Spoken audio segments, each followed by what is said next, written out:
Sorry, പ്രതീക്ഷിക്കാൻ വകയില്ലെന്ന് ഞാൻ അന്നേ പറഞ്ഞതല്ലേ. ವಿನ್ಸೆಂಟು ಸ್ವಲ್ಪ ಗಟ್ಟಿಮುಟ್ಟಾಗಿದ್ದಕ್ಕೆ ಇಲ್ಲಿವರೆಗೂ ಉಳ್ಕೊಂಡಿದ್ದ. ಆ ಸಿಂಗಮಲೆ ಹೊಡೆತಗಳೇ ಹಾಗೆ, ಅದಕ್ಕೆ ಒಬ್ರು ಬದುಕಿಲ್ಲ. ಬಾಡಿ ತಗೊಂಡೋಗಿ.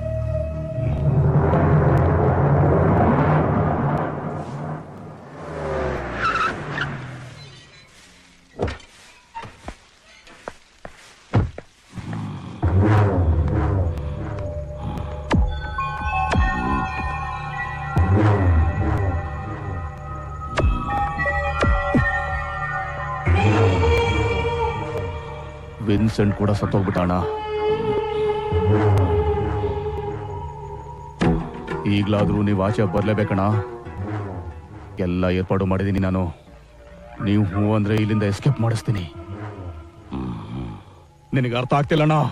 ಬಾಯ್ ಸಾಬ್ ಹೆಸರು ಕೇಳಿದ್ರೆ ಉಚ್ಚ ಹೊಯ್ಕೊಳ್ತಿದ್ದ ನನ್ನ ಮಕ್ಕಳೆಲ್ಲ ಇವತ್ ನಮ್ಮನ್ನ ನಾಯಿಗಳಿಗಿಂತ ಕಡೆಯಾಗಿ ನೋಡ್ತಿದಾರಣ್ಣ.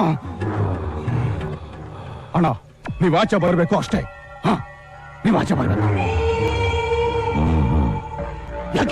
ಯಾಕೆ ಬರಲ್ಲ? ಹೊಡೆದಾಡಕ್ ಹುಮ್ಮಸ್ಸಿಲ್ವಾ? ಇಲ್ಲ ಜೈಲು ಊಟದ ರುಚಿಗೆ ಗಂಡಸ್ತನ ಸತ್ತೋಯ್ತಾ? ಇದೇ ಪ್ರಶ್ನೆ ಕೇಳ್ತಾರೆ ಜನ. ನಾನು ಆಚೆ ಕಾಲಿಟ್ರೆ ನನಗಲ್ಲಿ ಸಿಂಗಮಲೆ ತಲೆ ಸಿಗ್ಬೇಕು. ಮೊದಲು ಅವನ್ನ ಹುಡುಕ್ರು, ನಾನು ಆಮೇಲೆ ಆಚೆ ಬರ್ತೀನಿ.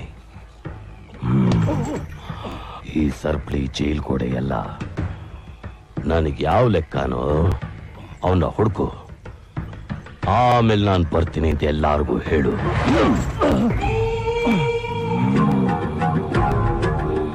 ಹೋಗೋ.